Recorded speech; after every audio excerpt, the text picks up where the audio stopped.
À 4 heures du matin, 57 camions surgissent et s'arrêtent sous un ciel verrouillé. Les soldats, cachés sous des sacs de farine et des caisses de lait, découvrent des fusils, des grenades et des roquettes d'une valeur totale estimée à 700 millions de dollars. Mais cette saisie n'est pas une simple opération. Elle est une tentative invisible de renverser un pays. Ibrahim Traoré se retrouve à l'épicentre de cette crise, et la question se pose. Jusqu'où un pays peut-il résister sous une telle pression ? Ce qui semblait être une simple saisie de matériel militaire se révèle être un complot international visant à déstabiliser le Burkina Faso. Ibrahim Traoré, à la tête de cette situation, prend une décision qui pourrait changer le destin du pays. Si cette menace est déjouée, cela enverra un message fort sur la résilience et la souveraineté du Burkina Faso. Mais l'échec pourrait entraîner des conséquences bien plus graves. Une crise de confiance, un affaiblissement de l'État et un risque accru de chaos. Le poids de cette décision repose sur les épaules d'Ibrahim Traoré, et le monde entier observe. La question est maintenant, comment un pays peut-il se défendre contre une attaque invisible, cachée dans un convoi apparemment innocent ? La réponse à cette question pourrait définir l'avenir du Burkina Faso, de sa sécurité et de sa place dans la région. L'opération, qui commence par la saisie de 57 camions sous un ciel sans étoiles, prend une tournure inattendue lorsque les soldats découvrent une quantité impressionnante d'armements, des fusils, des grenades, des roquettes et d'autres équipements militaires d'une valeur totale estimée à 700 millions de dollars. À première vue, cela pourrait sembler être un simple trafic d'armement, mais les enquêteurs découvrent rapidement que cette saisie n'est que la surface d'un complot plus vaste. Le convoi n'est pas une erreur de logistique, mais une manœuvre soigneusement orchestrée pour tester la résilience du Burkina Faso face à une intrusion étrangère. Ibrahim Traoré, à la tête du pays, se trouve alors au centre de ce puzzle géopolitique. Les autorités burkinabées découvrent que les camions n'ont pas été envoyés en un seul convoi, mais qu'ils ont convergé depuis des points différents, suivant des itinéraires spécifiques avec une synchronisation précise, comme s'ils étaient guidés par une main invisible. Cette révélation souligne l'ampleur de la menace à laquelle le Burkina Faso fait face. L'opération n'est pas seulement une saisie d'armement, elle dévoile un réseau international complexe avec des implications pour la sécurité régionale et la stabilité politique du pays. Chaque détail, chaque découverte dans cette affaire met en lumière la profondeur d'un complot conçu pour déstabiliser non seulement le Burkina Faso, mais potentiellement toute la région du Sahel. Au cœur de cette nuit sombre, c'est le capitaine Moussa Kaboré, chef des gardes-frontières, qui joue un rôle décisif dans l'issue de cette saisie. Alors qu'aucune marchandise légitime ne circule normalement à cette heure, il remarque une anomalie, une colonne de camions avançant sans phare. Son instinct le pousse à prendre une initiative risquée mais cruciale.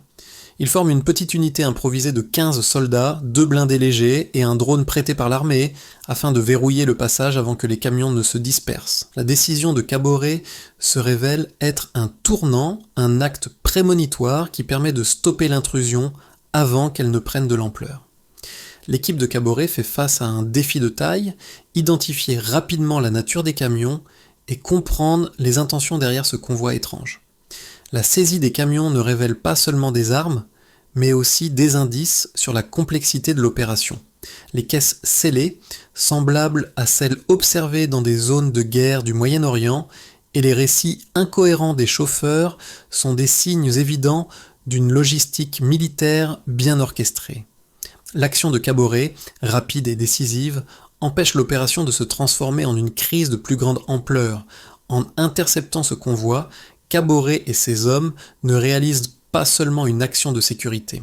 Ils font tomber les premières pièces du puzzle d'un complot international. Un complot dont les ramifications s'étendent bien au-delà des frontières du Burkina Faso. Tout bascule à partir du moment où les autorités burkinabées, sous la direction d'Ibrahim Traoré, prennent conscience de l'ampleur de la situation.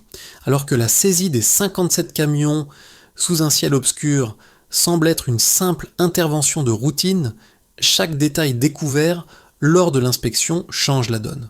À l'intérieur des camions, les soldats découvrent non seulement des fusils d'assaut et des roquettes neuves, mais aussi des munitions, des grenades et des missiles antiaériens, des équipements d'une valeur de près de 700 millions de dollars.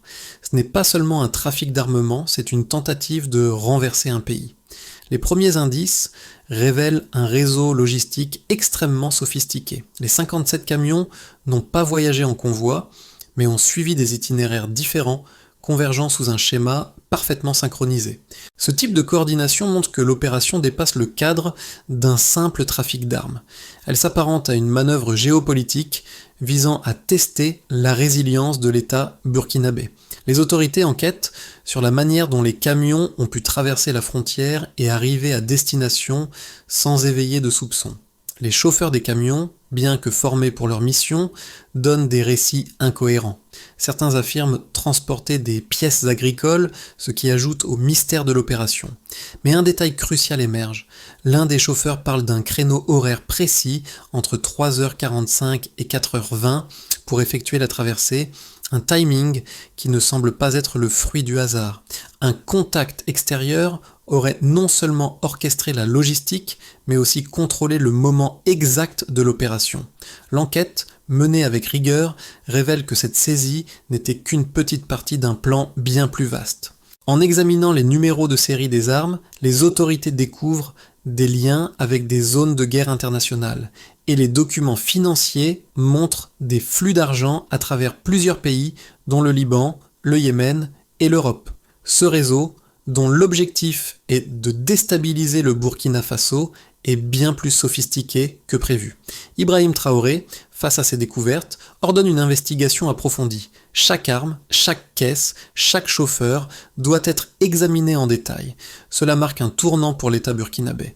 La sécurité nationale est mise à l'épreuve et la transparence devient essentielle pour empêcher toute manipulation narrative. En rendant publiques les preuves matérielles, les autorités espèrent éviter toute spéculation et affirmer leur détermination à protéger leur souveraineté. Alors que l'opération prend une tournure géopolitique majeure, l'impact sur le Burkina Faso devient évident. Le pays est non seulement confronté à une menace militaire, mais aussi à un défi diplomatique. Si cette menace est déjouée, le Burkina Faso enverra un message fort à la communauté internationale. Une nation peut se défendre contre l'ingérence extérieure sans céder à la pression. Mais le revers de la médaille est tout aussi grave. Si l'opération échoue, le pays pourrait se retrouver plongé dans une crise de confiance interne et la stabilité de toute la région pourrait en être affectée. Les premiers chiffres issus de l'enquête révèlent l'ampleur de la menace à laquelle le Burkina Faso a été confronté. La saisie des camions ne s'arrête pas à la découverte d'armements. Les autorités burkinabées ont fait des analyses détaillées des armes et des munitions, et chaque élément découvert fait écho à une structure d'approvisionnement beaucoup plus grande et plus complexe. Parmi les objets saisis, 25 000 fusils AK-47 et 13 millions de cartouches de munitions figurent en tête de liste. Ces chiffres sont bien au-delà de toute saisie de contrebande précédente dans le pays, marquant une différence de taille avec les quelques centaines d'armes trouvées lors d'opérations antérieures. Ce volume impressionnant de matériel militaire ne correspond pas à un trafic local, mais à une opération militaire d'envergure. Le deuxième indicateur clé réside dans les munitions, 13 millions d'unités, suffisamment pour soutenir plusieurs mois de combat. La quantité et la diversité des munitions, allant des armes légères aux roquettes, soulignent la prévoyance derrière ce projet. Ce n'est pas un simple transport de matériel, mais bien une logistique pensée pour un conflit prolongé, alimenté par un réseau international de grande envergure. La provenance des armes est également significative. Les munitions proviennent de plusieurs zones de guerre, dont la Libye et le Yémen, ajoutant ainsi une dimension géopolitique à cette opération. La valeur totale estimée des biens saisis approche les 700 millions de dollars, un chiffre qui dépasse de loin le budget annuel du Burkina Faso pour la santé, un secteur crucial pour le développement du pays. Ce montant révèle une stratégie financière complexe et coordonnée pour soutenir un plan de déstabilisation. Les flux financiers associés à cette opération ont été traqués jusqu'à des comptes dans plusieurs pays, notamment en Europe et au Moyen-Orient.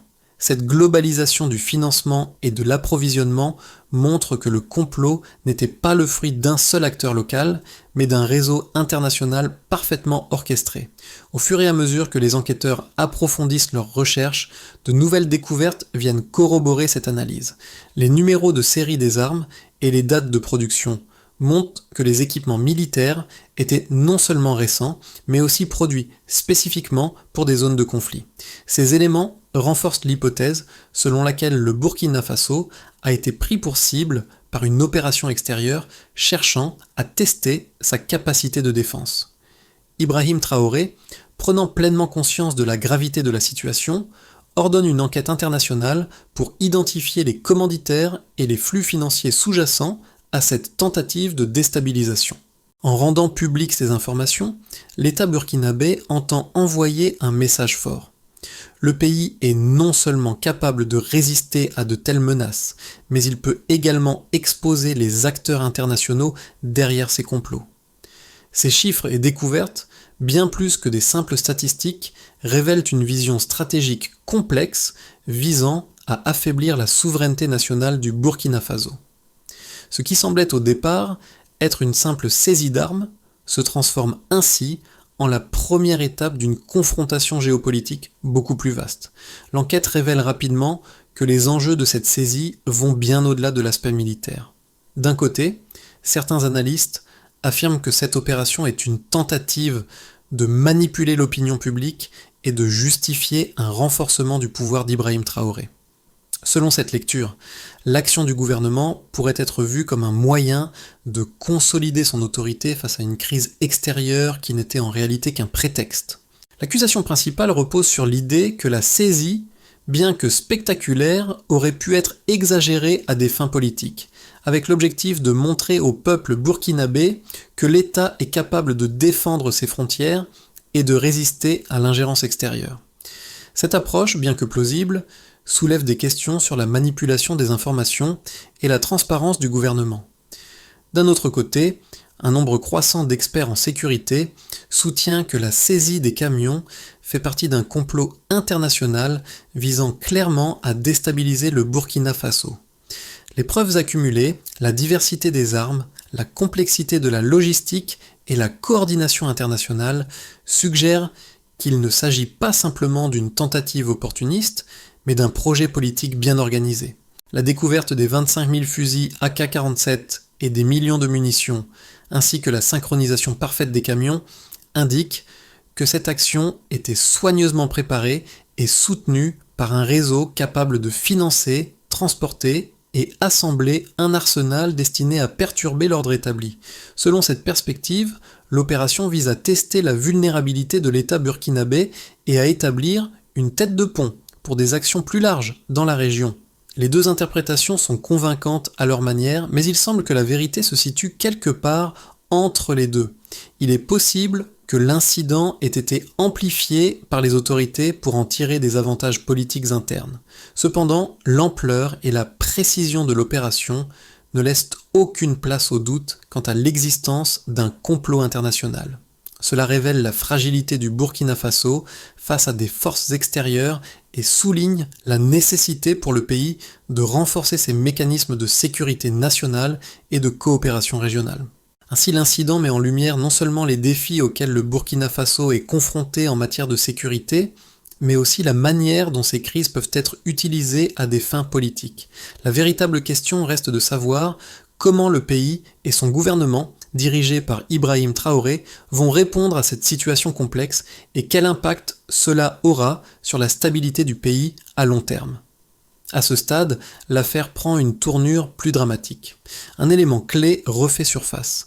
La découverte d'un plan nommé Démocratie restaurée, documenté dans les échanges de courriels récupérés auprès des suspects. Ce projet, jusque-là inconnu, révèle que l'opération d'ingérence n'était pas simplement un trafic d'armes, mais un complot bien organisé visant à renverser le gouvernement burkinabé. Le nom Démocratie restaurée apparaît à plusieurs reprises dans les documents reliés à un complot soutenu par des forces extérieures cherchant à provoquer une instabilité politique majeure. Cet élément change radicalement la donne. Ce n'était pas un simple trafic d'armement ou une tentative isolée de déstabilisation. Il s'agissait bien d'un projet géopolitique à grande échelle, avec des ramifications internationales. L'opération visait à tester la résilience du Burkina Faso, tout en cherchant à imposer une ingérence politique de grande ampleur.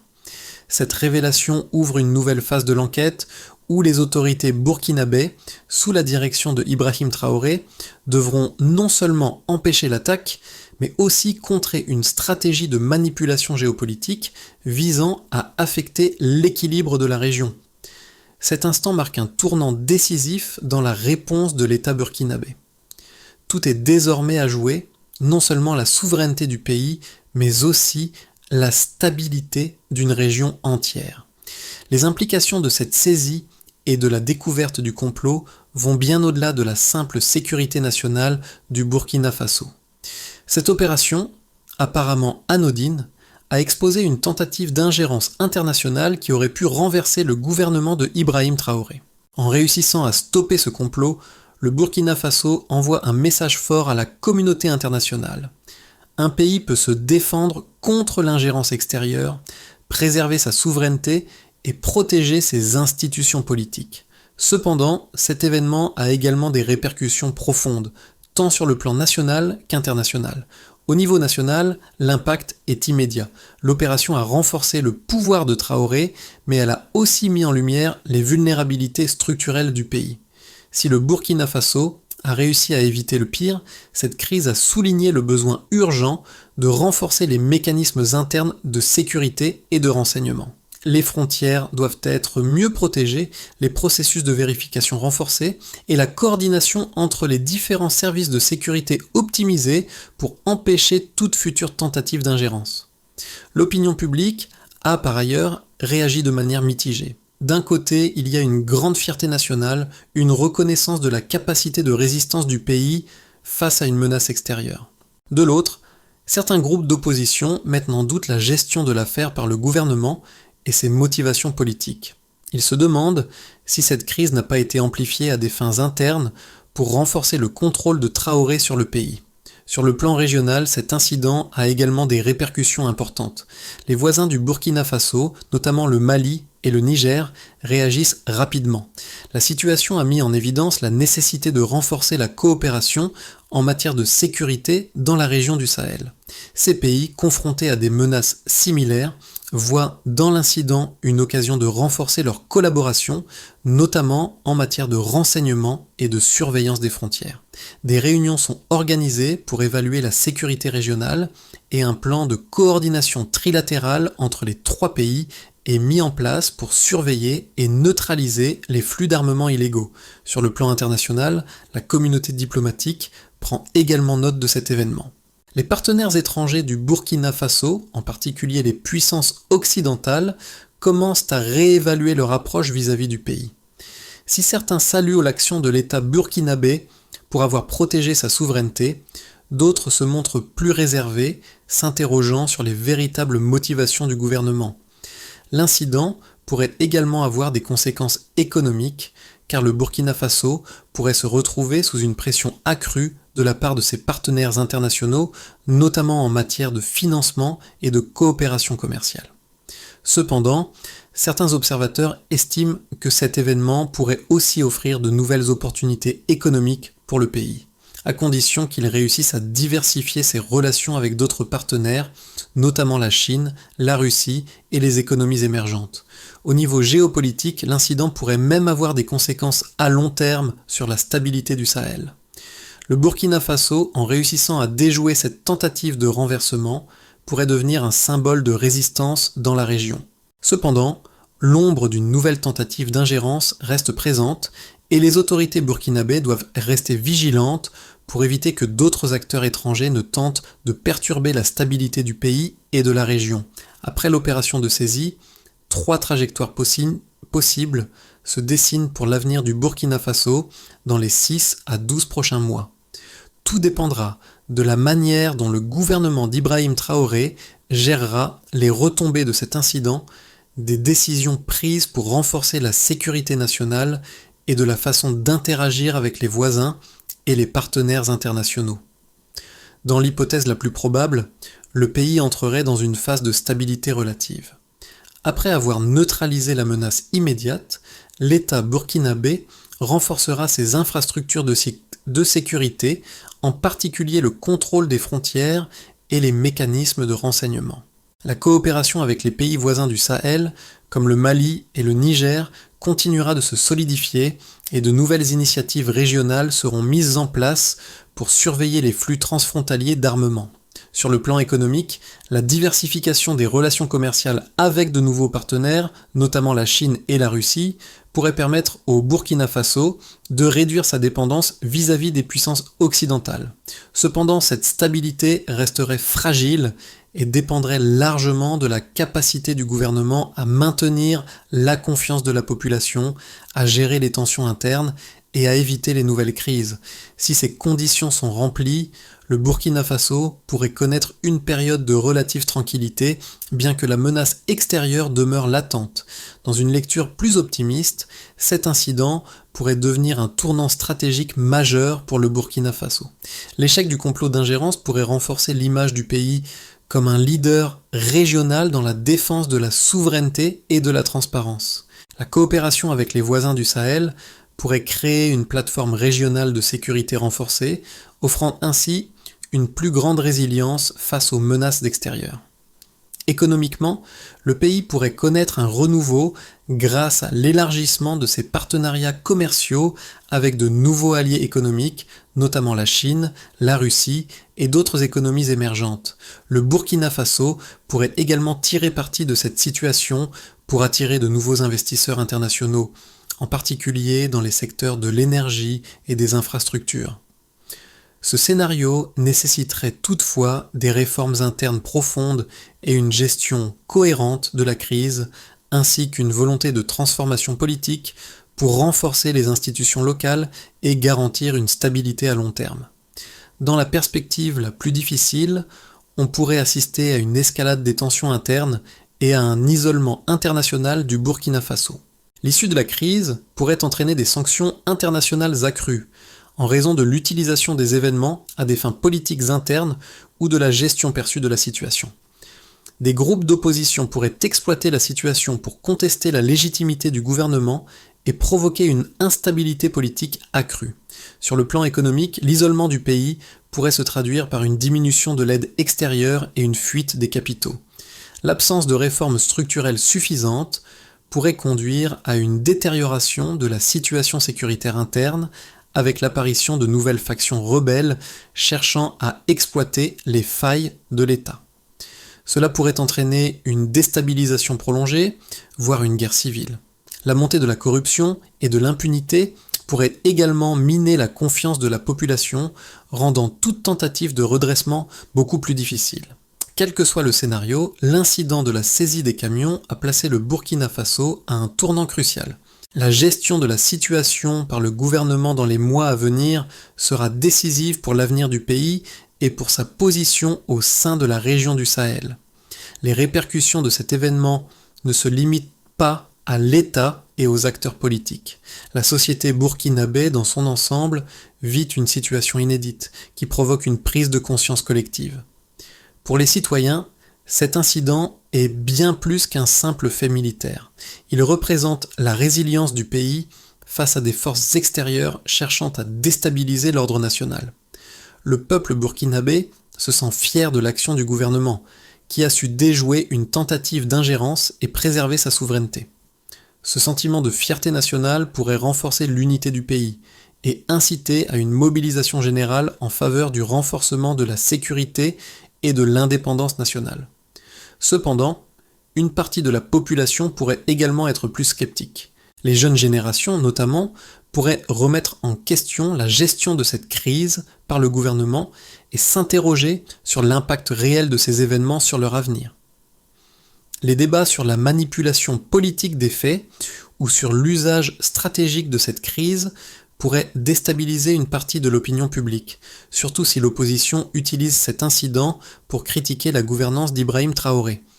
Cette division pourrait avoir un impact sur les élections futures et la légitimité du pouvoir en place, surtout si la transparence de l'enquête et de l'information est mise en doute. Pour les jeunes générations, cet incident pourrait devenir un symbole de la nécessité de défendre la souveraineté nationale, mais aussi de la vigilance constante face aux tentatives d'ingérence. L'éducation civique et la formation sur la sécurité nationale devront être renforcées pour que cette prise de conscience collective se transforme en action concrète.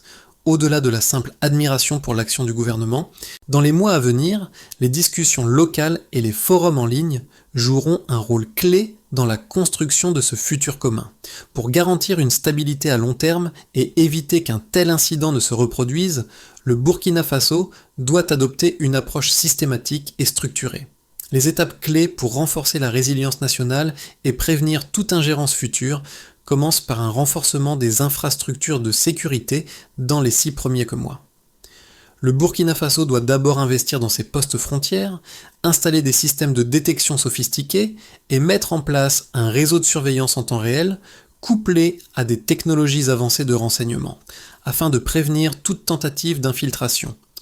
L'efficacité de ces mesures se mesurera à la capacité d'empêcher tout passage illégal majeur pendant 12 mois consécutifs. Ensuite, entre le 3e et le 9e mois, les ressources saisies peuvent servir à soutenir la modernisation militaire.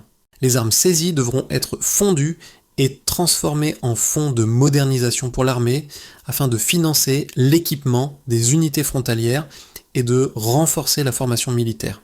Une partie de ces fonds devra également être allouée à l'éducation civique dans les zones rurales, pour sensibiliser la population à la sécurité nationale, tandis que des audits trimestriels garantiront que chaque franc investi retourne directement dans l'opérationnel. À partir du 6e mois et jusqu'au 12e, la création d'un pôle judiciaire spécialisé devient une étape essentielle. La mise en place d'un organe dédié à la criminalité transnationale, composé d'enquêteurs, d'analystes financiers et de magistrats spécialisés, permettra de structurer les dossiers complexes et de les transmettre à la justice sans retard. Le succès se mesurera au nombre de dossiers traités et transmis dans les délais. Dans la même période, le renforcement de la coopération régionale en matière de sécurité devra se formaliser. En collaboration avec le Mali et le Niger, le Burkina Faso pourra bâtir un partenariat de sécurité panafricain, capable de coordonner la surveillance des flux d'armement illégaux et la coopération en matière de renseignement. Cette initiative sera évaluée à travers la fréquence des interventions coordonnées et la réduction des flux d'armement transfrontaliers. Enfin, dès le 3e mois, l'incorporation de l'événement dans l'éducation nationale peut renforcer durablement la vigilance collective. L'événement devra devenir un enseignement clé dans les écoles, axé sur la vérification des risques, la compréhension des dangers d'ingérence extérieure et la capacité à identifier les signes de déstabilisation. Ces mesures permettront non seulement de renforcer la souveraineté du Burkina Faso, mais aussi de créer un modèle de résilience et de coopération régionale. Le pays ne se contentera pas de survivre à cette crise, il en sortira plus fort et plus uni. L'image qui restera gravée dans les mémoires des Burkinabés est celle des armes fondant pour être transformées en un symbole de résilience nationale. La cloche d'école, forgée à partir des métaux saisis, devient un puissant symbole de l'unité du peuple face à l'adversité. C'est un rappel que, même dans les moments les plus sombres, la solidarité et la vigilance collective peuvent protéger la souveraineté d'un pays. Dans les rues de Ouagadougou, ce geste devient plus qu'une simple action symbolique. Il incarne un futur où chaque citoyen, jeune ou adulte, a un rôle à jouer dans la défense de la nation. Moussa Kaboré, le capitaine des gardes-frontières, observe silencieusement ce moment, conscient qu'il ne marque pas seulement une victoire militaire, mais le début d'une renaissance pour son pays. Le Burkina Faso, sous la direction d'Ibrahim Traoré, a montré qu'il n'est pas prêt à céder face à l'ingérence extérieure, mais qu'il peut se défendre avec intelligence et cohésion. Le peuple burkinabé, unifié par ce moment historique, sait maintenant que la souveraineté n'est pas simplement un droit, mais une responsabilité partagée. Le Burkina Faso a prouvé qu'il pouvait se tenir debout et cette victoire collective ouvrira la voie à une ère de résilience durable pour toute la région du Sahel. Alors que le Burkina Faso se relève de cette épreuve et forge un avenir plus solide, il est essentiel de se rappeler que cette victoire ne doit pas rester figée dans le passé. Chacun d'entre nous, à sa manière, a un rôle à jouer pour renforcer la souveraineté du pays et soutenir sa sécurité nationale. Que vous soyez citoyen, entrepreneur ou acteur politique, l'engagement envers la protection de notre nation doit être une priorité continue. Engagez-vous dans les discussions locales, participez à des initiatives communautaires et restez vigilants face aux défis futurs. La résistance ne réside pas seulement dans les actions militaires, mais dans la cohésion sociale et la vigilance collective. Partagez vos idées sur la manière de renforcer la résilience de notre pays et assurez-vous que cette prise de conscience se transforme en actions concrètes. Le Burkina Faso a montré sa force. Maintenant, à nous de contribuer à cette dynamique de souveraineté. Ensemble, nous pouvons assurer que cette époque de défi devienne une opportunité de renouveau et de prospérité pour tous.